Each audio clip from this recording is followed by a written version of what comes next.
Okay, guys, I'm going to start now. I'm just going to start with some of the rules, etc. Firstly, this is Neha here. Hi, everyone. Some of you already know me from AI Enthusiast Circle. Some of you are new. We have quite a few AI enthusiasts on this call who have signed up, so I'm excited to see you all. I might get a bit slow while I'm talking because I'm also admitting people in. Anyways, housekeeping rules. Please, please, please keep yourselves on mute. It really helps the speaker to not have disturbances. Your video is optional, but you should know that this call is being recorded, video and all. But the speaker has requested if you can put your videos on, it would be great because this is a call about you know, having interaction between humans and computers. So she would like to kind of, see you guys. Another request is please do not ask questions while the talk is going on. You will see a Q&A link on the top of your screen right now that's being shared. Open that right now if you can. You can post your questions there. You can see what other people are asking as well, and you can upvote other questions. We will answer questions at the end based on how many have been voted up. So please try and do that. I will be available on the chat while Kanchan is speaking. So if you have any quick questions here and there, I'm happy to help you on that. At the 45-minute mark, I will interrupt the speaker to take questions from you so that people who need to leave in an hour, they will be able to do that. So Kanchan, I apologize from now for being rude at that point. Another very important thing about all our workshops and talks is that please use the emojis that you will see at the bottom of your Google Meet. If you like something, don't like something. Oh, thanks, Vaishnavi, for the demonstration. It's very, very encouraging for the speaker to see that, people are responsive and they like what they're hearing. So share the emojis and, be interactive with her. Some FAQ, because I know people always ask me, is yes, this talk is being recorded. We will send you the link after, and it will also be put up on our YouTube channel. Yes, we will also share the slides and the presentation after this call. And yes, if you are a girl, which reminds me, if there are any men on this call, then you should exit now because this is a women-only workshop or talk. So yes, you can join the AI Enthusiast Circle if you're not part of it. Tomorrow, you'll be getting a feedback link in your inboxes. You will find a joining link there, or just DM me in the chat or just message me in the chat and I'll tell you how to do it. So moving on. What is the AI Enthusiast Circle? So I'm sorry for the ones who are already part of it. This will be a bit repetitive. But as you know, it's a community that we started less than a year ago for discussing AI, especially the new types of AI, the generative AI that has come around. It's a safe space for women to encourage each other, and we're from all different kinds of backgrounds. We from technical, non-technical, art, design, pharma, everywhere. You don't have to be a technical person to be part of this group. And it's a safe space for you to ask questions that are very new, might feel a little dumb, but so far the environment has been good. So please do join in and consider joining us. We want all the support. We also do host casual online discussions, and we also have more formal talks like this one, where we sort of demo different things or teach different things. And in the community, we also have multiple channels, like a marketing hub, which is just for marketing specialists, and obviously with the AI, bridge, a tech syndicate, which is just for tech people, a job board where you can put up all jobs or look for jobs in AI, but not, again, particularly tech-related jobs. You can be a content writer for an AI company. And we have many more lined up. So please do consider joining in. Okay, I think, Kanchan, are you ready? Because we'll start the talk now. Yeah? Okay, cool. So the funny part about this is Kanchan and I have been trying to plan this since January, but something or other keeps happening. And I've been so excited about having her talk about herself because ever since she told me about what she's been doing, I have been, waiting for her to have this talk. So I'm really glad we're finally getting to do this now. She is a designer, strategic thinker, author. I mean, she's doing so many things. It's absolutely amazing. And she is, sort of, she's worked with British Council, with Tata Trust, and I mean, I don't even know where to like put her, so, put her like sort of. How to describe her, because she's working on so many things. And I think the unique part about what she's doing is the way she tackles problems. And she's looking at problems that, I didn't even think you could use AI in. She will obviously show you more in the presentation, in the talk, what she's doing. But yeah, I think that's what, is really interesting, how she's using these emerging technologies and trying to enhance different areas, social areas, environmental areas, sustainability, and all of those things. And I think it's amazing, the stuff that she's doing. She has also come up in the top 20 emerging Indian designers at Design X Design 20 under 35 last year.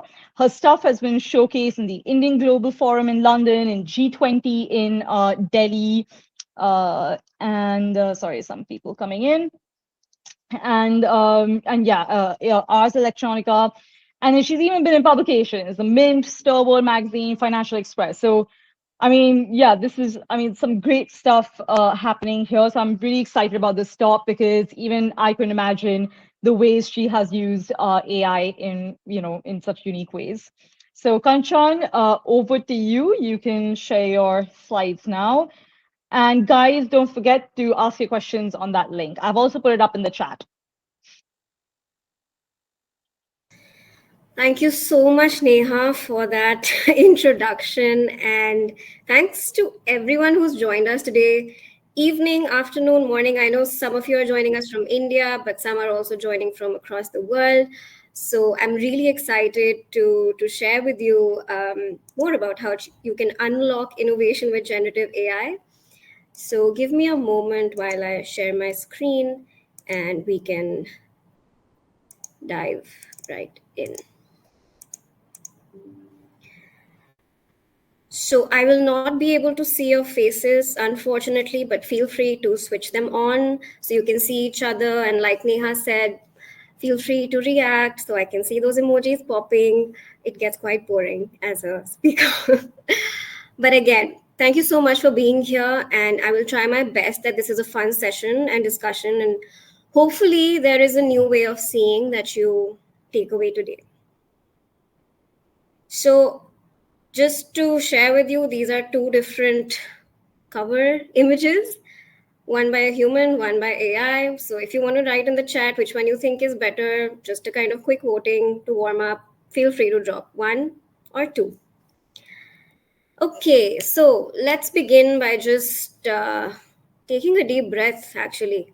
I know you all have probably had a long day or are in the middle of your work day, and I request you to just take a moment to sort of pause and be as present as possible, because I want to run a small experiment. And I encourage you to also just close your eyes and listen to my voice and imagine.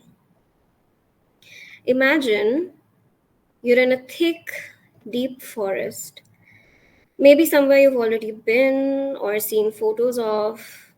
There's so much green, you can breathe the fresh, oxygen rich air. You can hear birds calling out, maybe a waterfall in the distance, smell of the earth beneath your feet. You feel relaxed, you feel happy.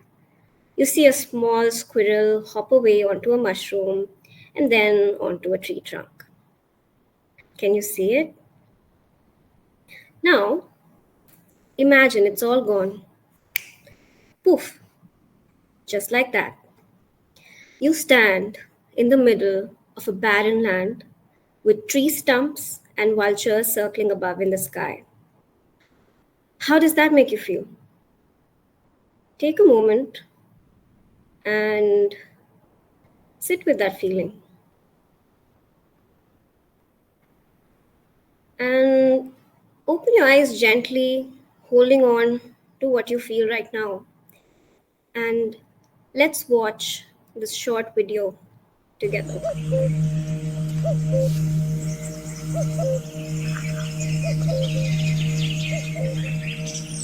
When you are a tree, you think about time and the way things move on Earth. You are born into the world of animals and grow accustomed to their ways. You are taught the ways of men and grow accustomed to following their lead. You are taught the praises of the goddess and are honored by her.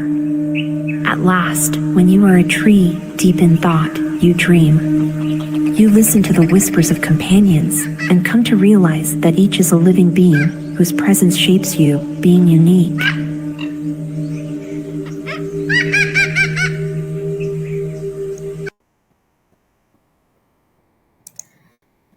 So, if those threatened, extinct, endangered species of trees were to come back to life and talk about how they feel, allowing us to tap into their secret conversations, this is what that resurrection might look like. What you just saw and heard is actually Wood Wide Web, an interactive experience bringing ancient, endangered trees to life with the use of skeletal tracking and AI. This was a project that began right before ChatGPT went public, so last year in around September. And with my team of very talented people, Christina, Anupam, Cameron, we are artists and designers with very unique backgrounds from India and the UK. And our idea was supported by Be Fantastic Beyond as part of the British Council's India UK Season of Culture and exhibited at India's first AI Art Climate Change Festival in Bangalore. We partnered with Farmers for Forests, which is an NGO in India, and the Kew Gardens Library in London to gather data sets for endangered species of trees in both the contexts.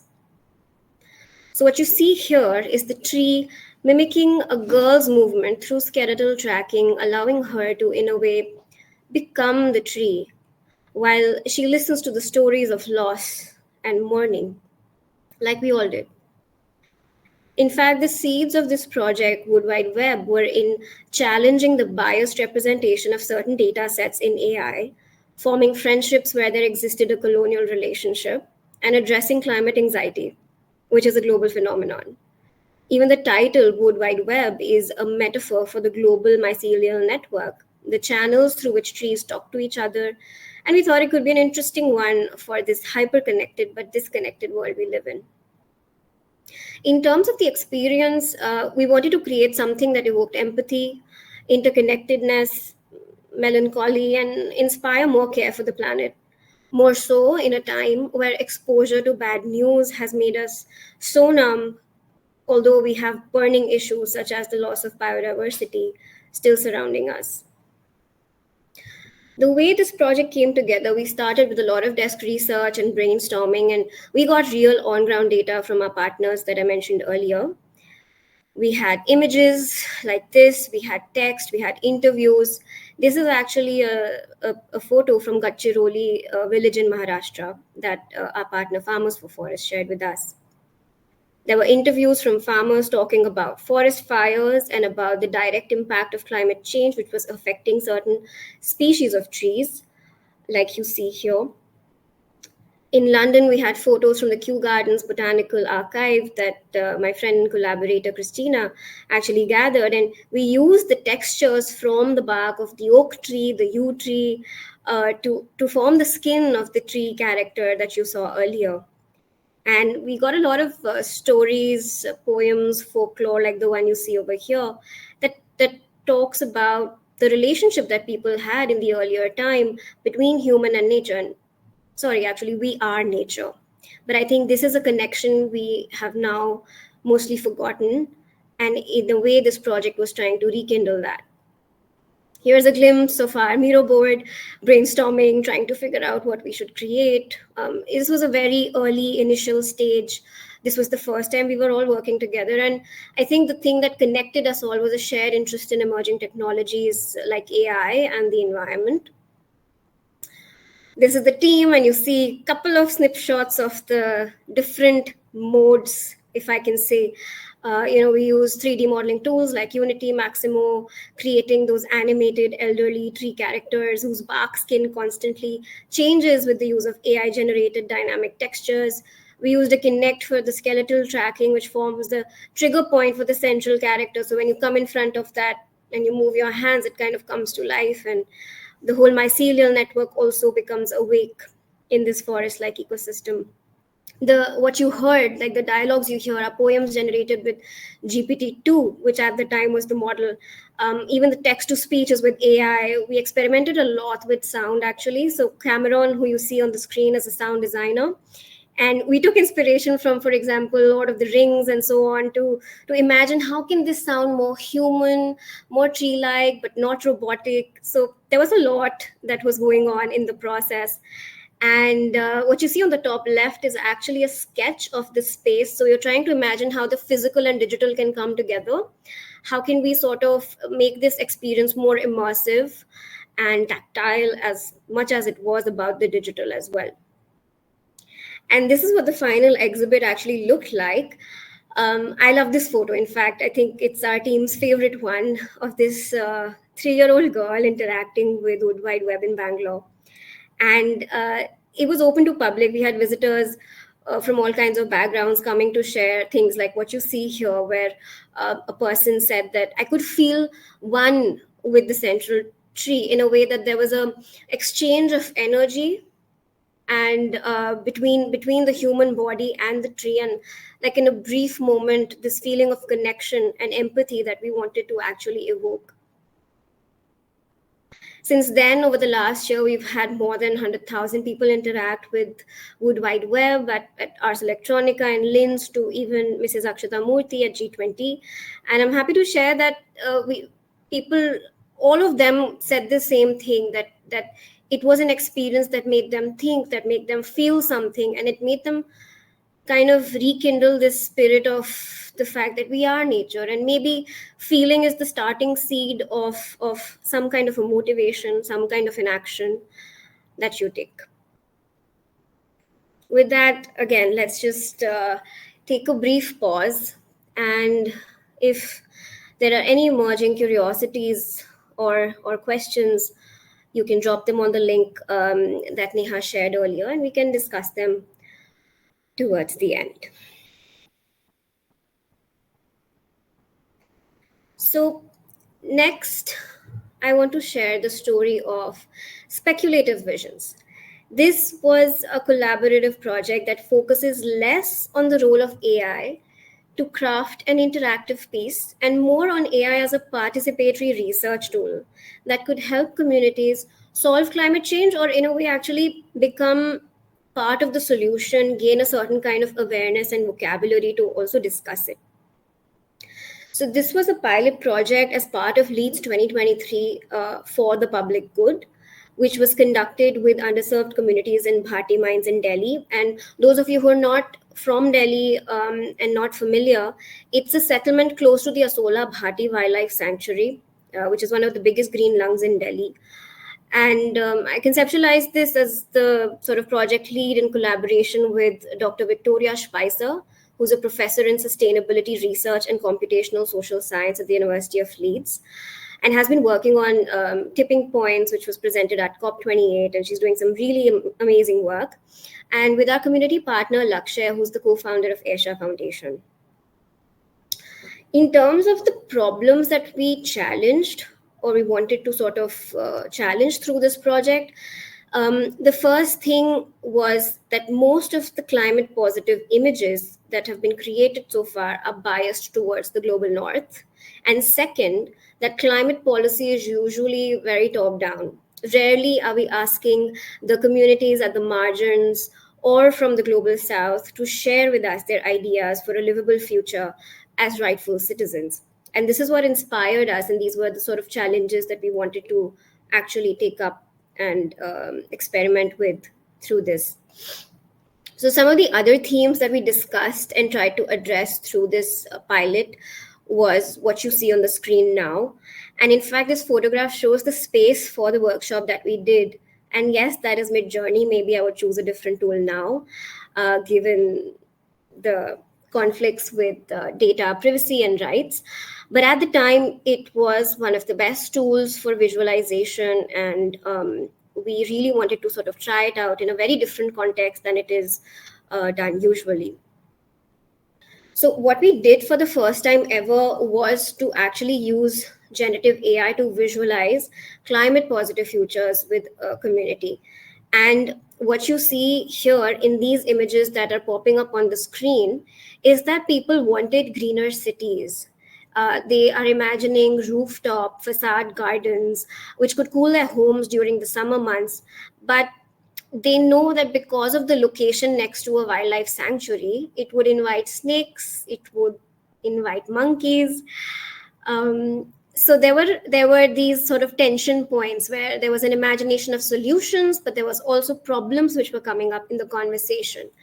And as the image develops, if you see in the center, you see three dustbins. I want to bring your attention to this very particular image because this was a drawing a team made as part of the workshop before we started prompting, where you see two dustbins and here you see three dustbins. And you might be thinking, okay, why am I talking about this?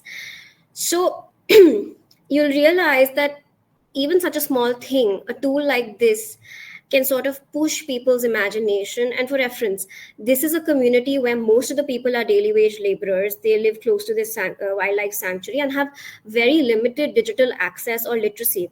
This was, in fact, the first time there was a projector in that space. It may seem like a simple thing to us, but in terms of making citizens more aware and a part of the solution than the problem, it's a game changer. And I'll share a funny story. When we were prompting the AI to come up with visual solutions for the monkey problem, we were looking at fencing and other such things, and the limitations of AI became very quickly clear because it was struggling with those, and there was really no satisfying visual solution. So also what these images show in terms of importance people attribute to solutions like solar panels for distributed energy production, also including electric vehicles, actually, mostly in the form of three-wheel rickshaws, which can pass through the streets in their community, as compared to the EV cars and the scooters that we see on the road otherwise. Waste management, water management, air pollution were also featured prominently. So, well, given all of this, maybe the jobs of designers are not yet as unsafe as we may think. And I want to share the reason why we chose AI and not any other tool, because we decided to leverage the speed and visualization capability and also the ability for iterations. So generative AI tools like Midjourney to do a live workshop where the prompts were sourced from the community members, expressing their wants, needs, aspirations, visualizations. This quick iterative nature of the exercise, along with the feedback loop of the dialogue and then trying something again and then sort of seeing, do we like this visualization or not? What is it that we were imagining and what is new and what is a struggle still? So this was a remarkable learning experience and it was no short of magic. And let me show you now some glimpses from the workshop and also the process we followed. So we started the workshop with discussions around some curated images. So what you see on the screen here, some are made by humans, some are photographs, some are from Delhi, some are from Leeds or other parts of the world, bringing attention to different dimensions of the climate crisis and problems that the community faces. Then we did an analog session. Basically, we had people work in teams, drawing on paper what is it that they feel are problems they face in their neighborhood with respect to climate change or other issues. So this is an example I shared earlier, which shows the different dimensions, the different issues. So this was in a way, when your brain and hand is really connected and it's almost you're expressing your subconscious, but also some conscious things that you think about every day. And that's what led to like a conversation into possible solutions and envisioning through these prompts in Midjourney while it's projected live on a wall. And at the end of the workshop, we could see that people were excited, but they were also apprehensive. So again, to be able to imagine and see your ideas be expressed so clearly gave them the confidence to actually pursue this further. And I'm happy to share that they went on to ask the local government body for parks, demanding more trees in their neighborhood, which may seem like a small thing, but it was earlier not possible because they would go to the local authorities with problems. But this time it was different. There was a collective vision of what is possible and what solutions they wanted as a community. So we're also planning a similar pilot right now in Leeds, and we're actually open to experimenting with this in different parts of the world, so that we can compare and contrast observations, learnings, and see how what is the sort of potential for generative AI tools to envision these bottom-up climate positive futures and scenarios. So maybe there's a lot that I've shared, and again I would like to just pause a bit, so we can just take a breath, and if there's anything sort of popping up, feel free to share it on the link. We're also going to shift gears now a little bit, because, well, maybe you're thinking that, okay, this is great, but how does this impact my day-to-day? Well, I'll share the story of my why, and perhaps it'll make more sense to you. And I'll also share my secret sauce for staying relevant in this ever-changing, rapidly evolving AI world.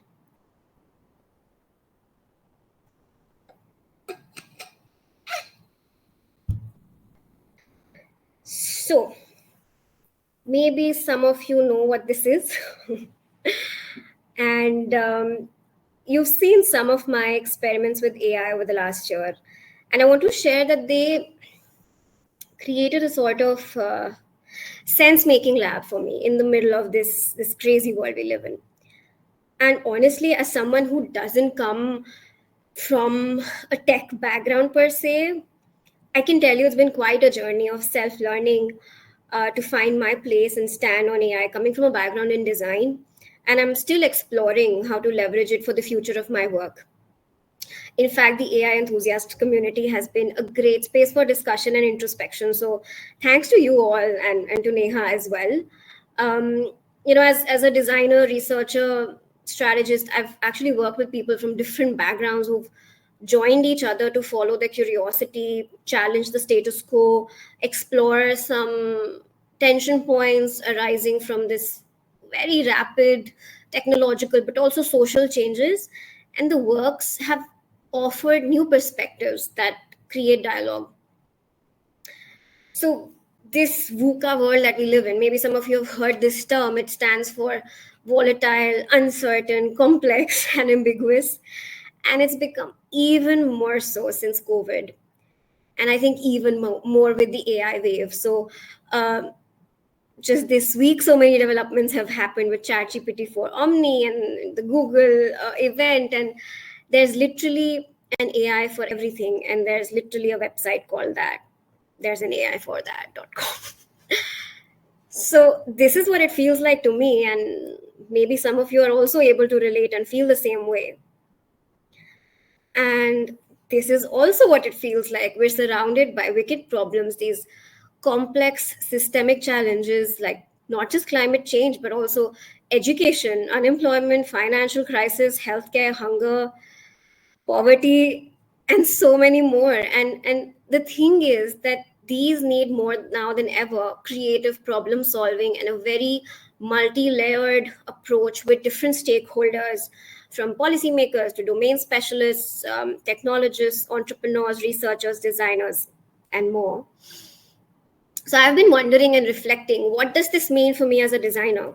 And I'm sure that so many of you are as well. What can I rely on to navigate these times and continue to add value to the world? How can I stay relevant? So, well, ultimately, what does this mean for me as a human in a time where AI is replacing everything? It seems. So the answer that I found is in design-driven innovation.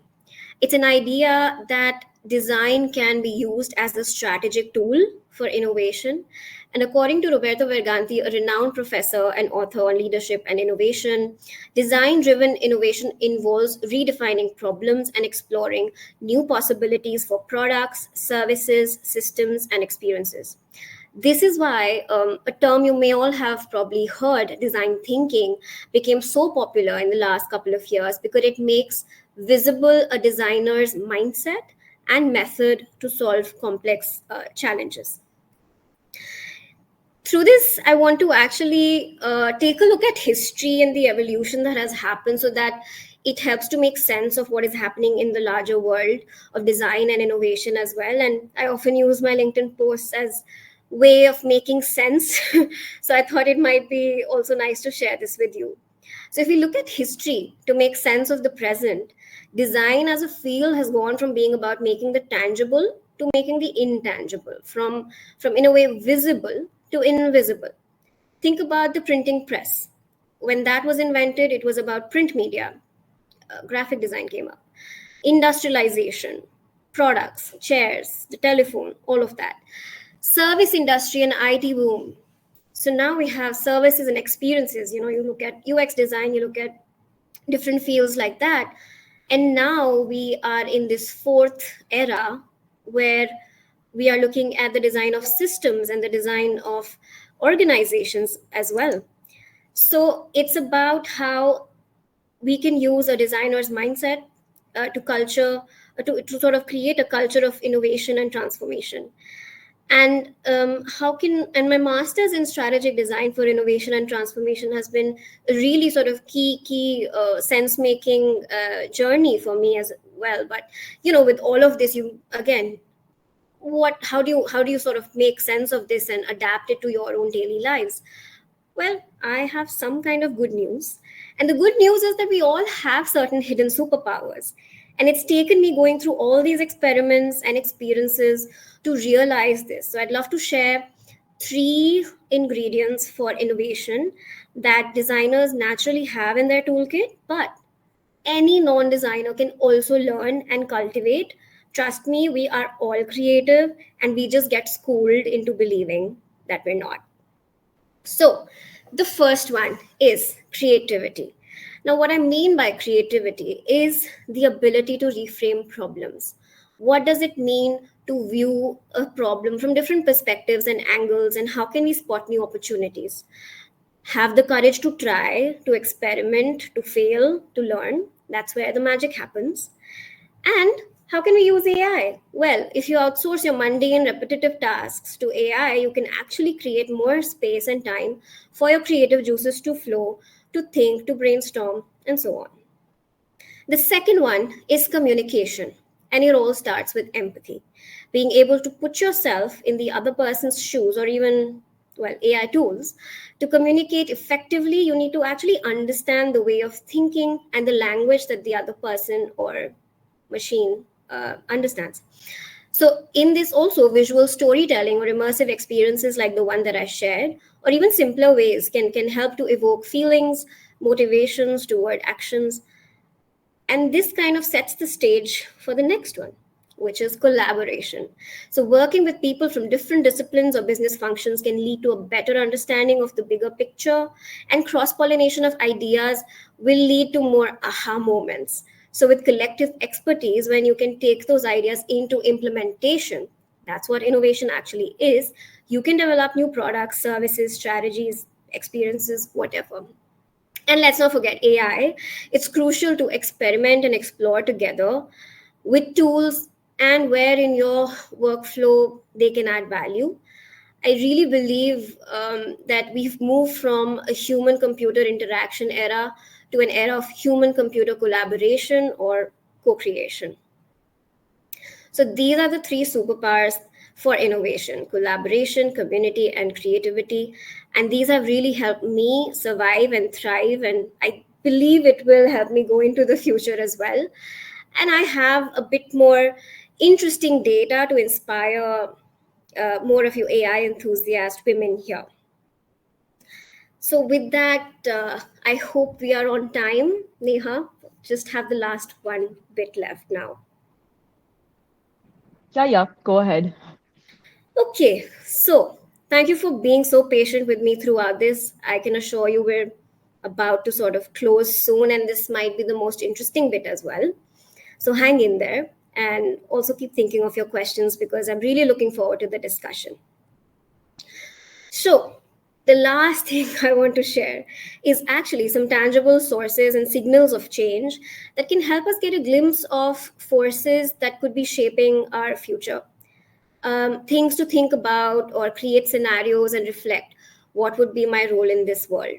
What do I feel a strong connection with? Where can I find meaning? Because to figure out where to upskill, what to learn, we need to first know the future possible, the future we want, and be a part of, and hence, how can we get there? So you see here, this is from a report by McKinsey, just came out this after this quarter, where they say that we are all kind of scared because of this whole flux. There are so many layoffs, reorganization happening, but according to this study, they say that broadly the domain in which you work will not really get shut down. There's of course upskilling, reskilling needed at a very large scale, and those who start already in a way developing their competitive advantage with learning generative AI, like so many of us in this community, then you have a good chance of having a role in the future as well. This was a very interesting graph that I came across recently, and because so many of you have joined from India, you'll be happy to know that 93% of consumers are aware and use ChatGPT in India, followed by UAE and other South Asian countries. So this is again from, I think, this is a publication by BCG. And some of you may be already aware of this hype cycle, and we were discussing this on the group also a few days ago.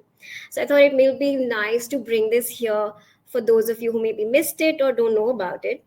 So the Gartner hype cycle is actually a tool used to analyze the maturity, adoption, and social application of specific technologies.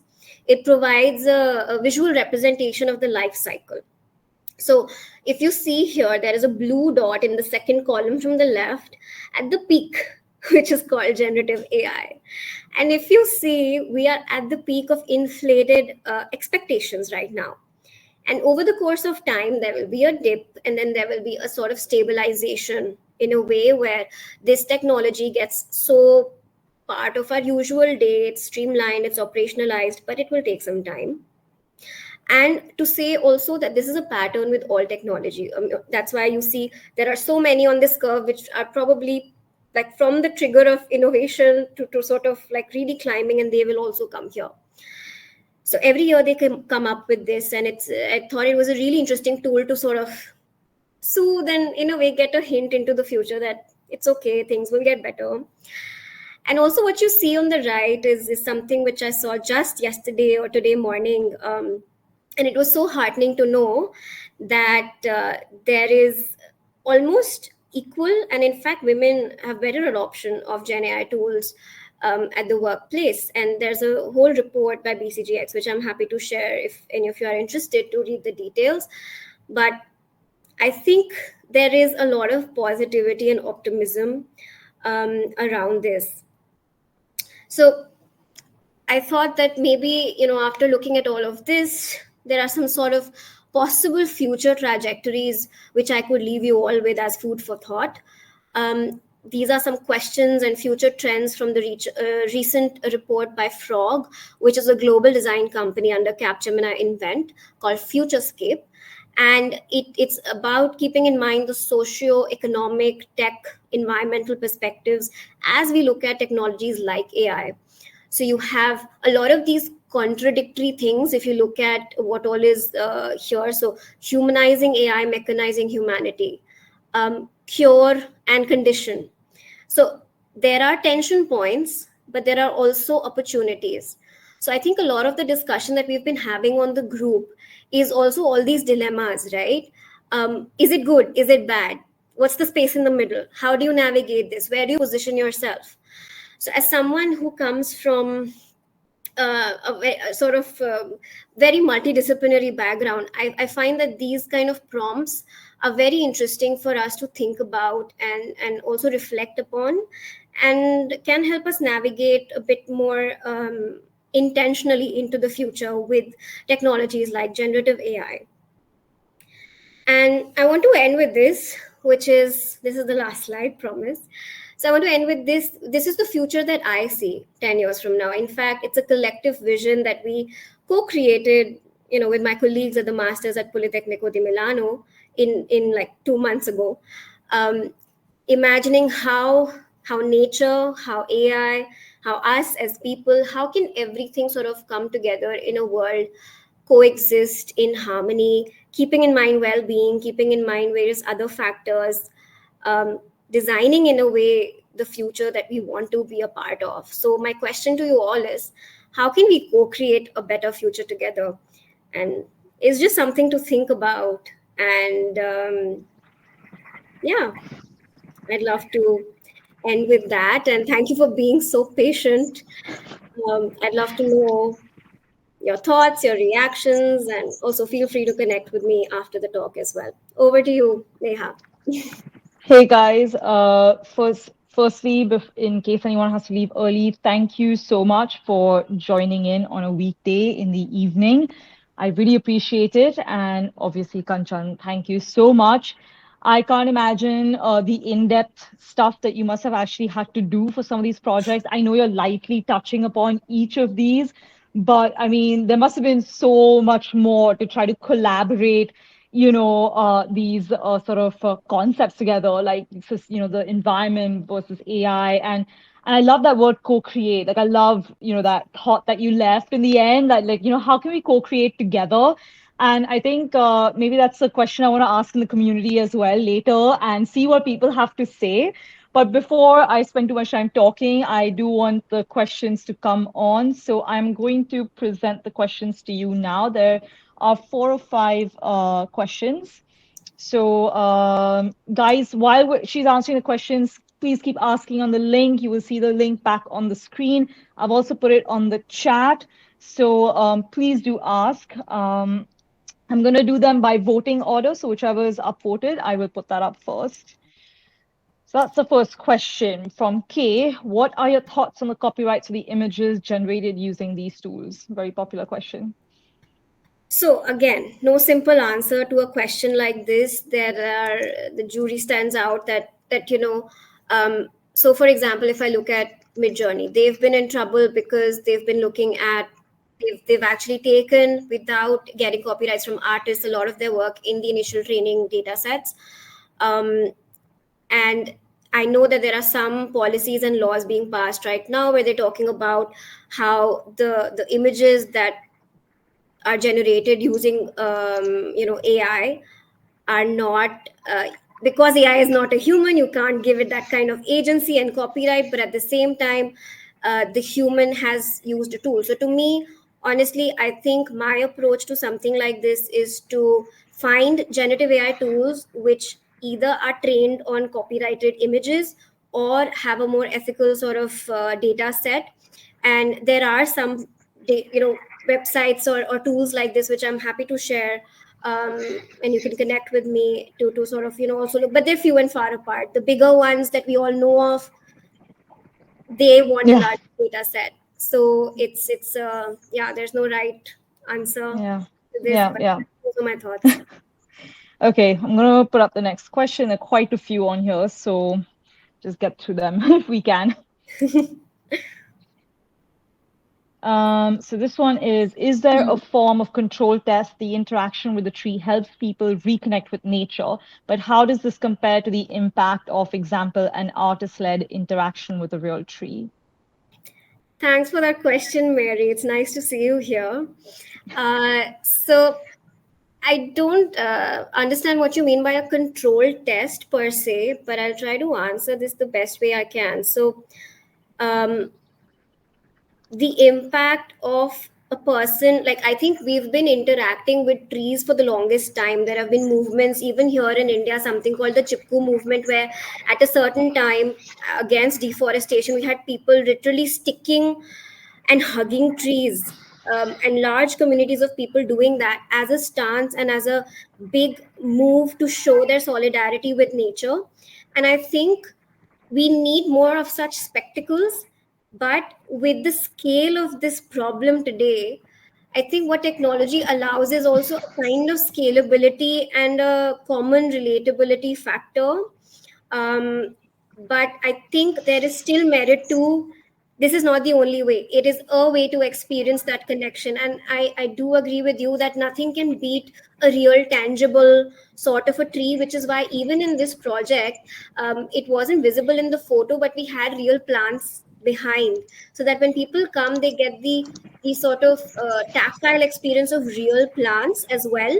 And then the technology, because tech can be really cold, and I get where you're coming from, and it's something which we've also been thinking about, that there's nothing which beats the real, but it often gets boring and repetitive. So then these emerging technologies create a new way of interacting with what we've already been familiar with, and also creating that kind of initial interest and curiosity in people, which actually gets them to engage in a new way with the same burning issues. I wonder if there's a way to sort of link this project with an actual real tree, if you know what I mean. Maybe with sounds or something where you touch different parts of the tree, maybe a different sound comes. I understand you can't make the tree move, but since you were playing with sound as well and textures and things like that, I wonder if there's some scope for, That's a great idea, Neha. Maybe some of us can collaborate on that. I'd love to yeah. brainstorm after this. Yeah, yeah. Okay, I'm putting up the next question. This is what encouraged you to use AI in your work? How do you envision the future of strategic design and policymaker with it? That's a large question, very huge question. Thank you for Answer that. as much as you can. Yes, yes. So I think what fundamentally encouraged me to use AI in my work. So before this, I've shown only two projects, from whatever I've been doing in terms of experiments.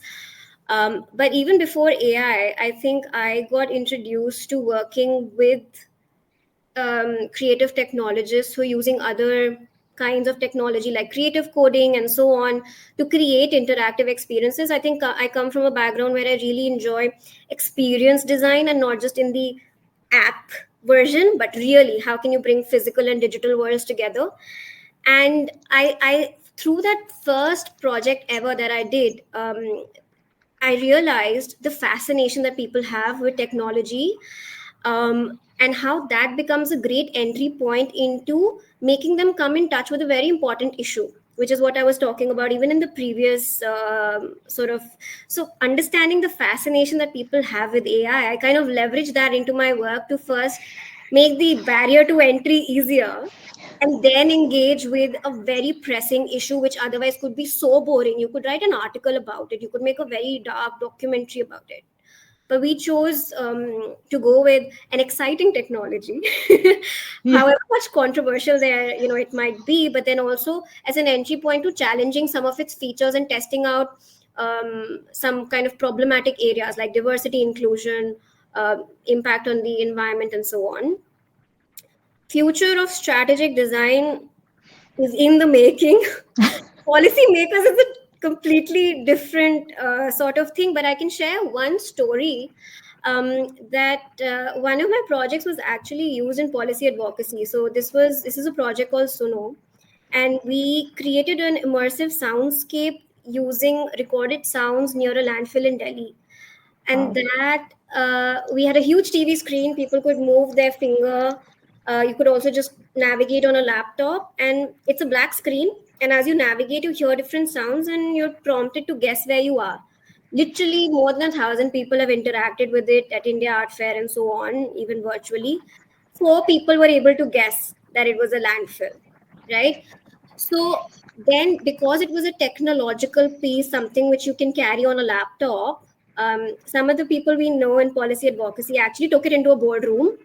And because there are these fires which happen every year at these landfills because of the methane the waste produces, there's a lot of danger to life living around it. A lot of the waste pickers communities live around these landfills, who we were doing some Wow. research with.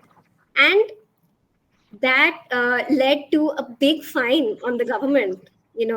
So there are things which can happen. Policy overall is a much slower process, a slower space for change, but there are these flickers that I've seen through my work, and other people that I know in such a community. So there's always a way, I guess. Wow, wow, that's amazing. That project sounds like so much fun. Okay, Mary has another question. I'm putting that up. Did you offer the local community any additional support after the workshop to get to the point where they felt empowered to approach the local authorities? If so, what did that look like? So, thanks for that question, Mary. It's something that we were very conscious about even at the beginning. In choosing a community partner, we did not want to just go to people as foreigners and say that, okay, hey, this is what we want to do, we'll do this and we'll go away. It was very important for us to enter into the community with their consent at every step through an organization that has been working with them for a long period of time and continues to work with them, and was constantly being the interface and checker in terms of, is this something they're interested in? Only then we were allowed to step in. And then also it was very sensitive. It was very sort of, there was great facilitation from the community partner as well.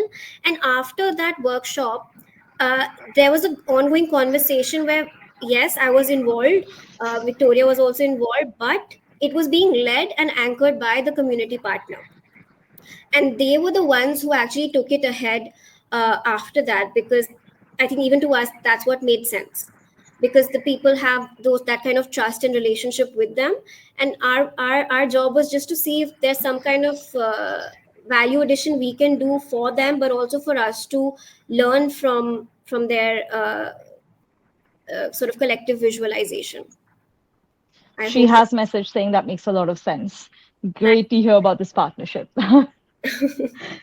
Okay, next question is by Navita. Is there anything lacking in Midjourney that you wish to be fixed? Navita, are you by any chance from Midjourney for that question? Yeah, So honestly, I am not a tech developer, and I have been using more like other tools now. Like I use ChatGPT for, I keep exploring new tools, so I'm not stuck to any one tool. Um, so I don't know. I don't have a concrete opinion on if I want something to be fixed. Yes, from an ethical standpoint, but from, let's say, a feature functionality standpoint, each tool has different capabilities, and these tools are developing so quickly every day, um, that I don't know what will be next. So maybe like a free option, a free tier option to make 10 images a month or something. definitely, I think that's something which, that's the competition amongst all the giants right now. Yeah, Who's yeah. free, what is paid, what's under development, what's already out there. It's exactly what's happening every day.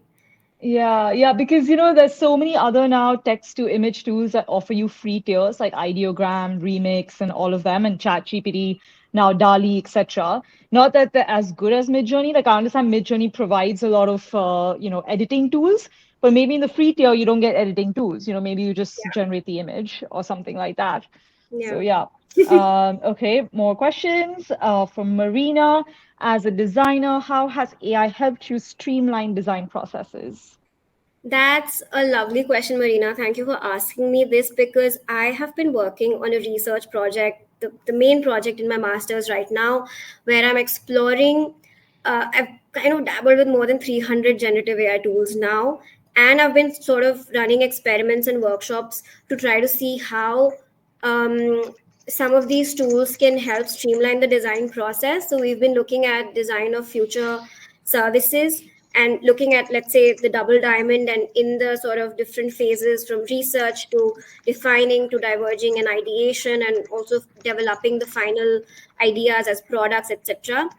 um, Different tools have different capabilities and strengths, and we are in the process of analyzing results. So please reach out to me and I will share my results once we are done with it and the verdict is out. But this is something which is of deep interest to me and I'm working on right now.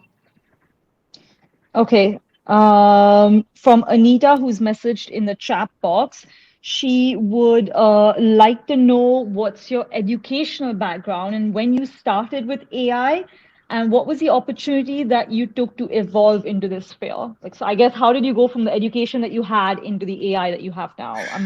I think Hmm. Anita, that's it, right? You can give me a thumbs up if I'm wrong, if I'm right. So I can try to answer that in the most sort of concise way as possible. So I had my undergraduate education in architecture, which is the physical realm, but it's all the kind, I see it like the mother of design disciplines, where I learned the mindset and the designer muscles of, macro to micro thinking, holistic thinking, design research, ethnography, a lot of different things, which started from there. But I knew that I did not want the solutions to important problems be limited to just building buildings. And I think I was more interested in complex systemic issues and problems. And through formalized research and other ways, I kind of went into this whole world of working with the government, with NGOs in the social impact development sector, public sector. And I worked in product design, I worked in service design, or UX in some way. Also a lot of design research where I understood how participatory design works, so with communities on the ground. Um, so I worked for a couple of years in that world, which was not very digital. There was no AI back then. But as a designer, we've always worked with digital tools to create, to simulate, to make models. I've always loved graphic design and web design. That was something I would keep doing on my own. So I think a lot of it was personal curiosities and passion, which led me to then also running my own design agency, where we were doing a lot of communication, web design, but also, let's say, UX research, design thinking workshops, and so on. So it was through that, and then taking on, pursuing my curiosities through a lot of these open calls or projects, which often you see in the arts and culture space, because we love people. I think there's more space and room to question and challenge the status quo and create works that can spark conversations. So it's kind of in that space that I started collaborating with people from different backgrounds. So, like I mentioned, a creative technologist or somebody who's a specialist in AI and so on. And that really allowed me to understand. I used to be that person who was afraid of lines of code. Now I can at least look at it. I can't code to save my life, but I'm not afraid of these technologies, and I think I'm able to engage now in a way that helps me in my process, in my research, in my everyday life. So I use AI for a lot of things now. But I wasn't always like this. It took a lot of identity shift. It took a lot of self learning, educating. Also, this circle is why I joined it. So a lot of these talks also, like today, while preparing for this, there was a lot of internal reflection and work that went into reviewing my work, my journey, and also what this means for me next, right? So I think it's a lot of self driven things, and being open to and sort of collaborating with people, trying to understand each other's language. And yeah, I think I found my way with AI ethics and that sort of a space as well. So Yeah, I think it's a conversation that's been going on quite a bit in our community for the last few days about the fear of AI and replacing jobs and things like that. So definitely getting over the fear is an important step because at least, I mean, as you said earlier in the talk as well, even I don't think that it's going to replace a lot of jobs the way people are talking about. I yeah. understand some jobs will be replaced, but maybe not as many as sort of the fear is Yeah. around. Also, I think if you just enhance yourself and upskill yourself and learn about these tools and go with the flow rather than restrict yourself, I think like you said, it reduced your fear and now you're not scared of looking at code.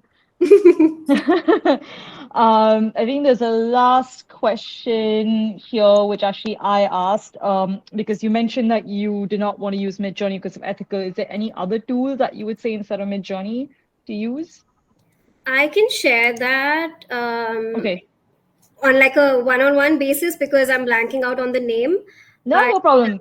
I'll send but it around to there are everyone such else. tools that exist. I can Okay. assure you. Yeah. Awesome, awesome. Okay, I think that's it. If anyone else has any questions, please raise your hand.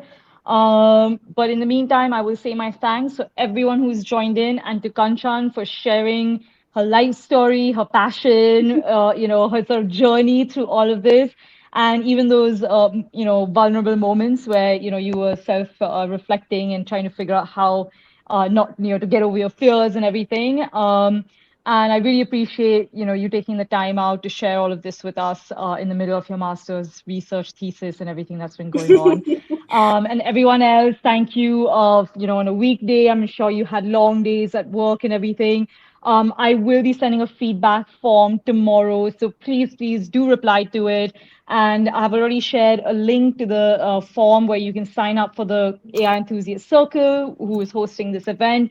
And Kanchan's on there too, and we're always having these discussions, and we set up informal brainstorming sessions as well once every month. So please do join in, and good night, take care. Thank you guys, have a good weekend. Thank you so much, Neha, for having me. I'm so glad we could finally do this. It's taken a Yes, while, but I'm I glad that know, we we were did finally it. able to. And to everyone who joined, thank you for taking the time out. I hope this was helpful, insightful, inspiring, and just like feel free to reach out, connect, and share with me your reactions, thoughts, and Yes, yeah, always happy please. to chat.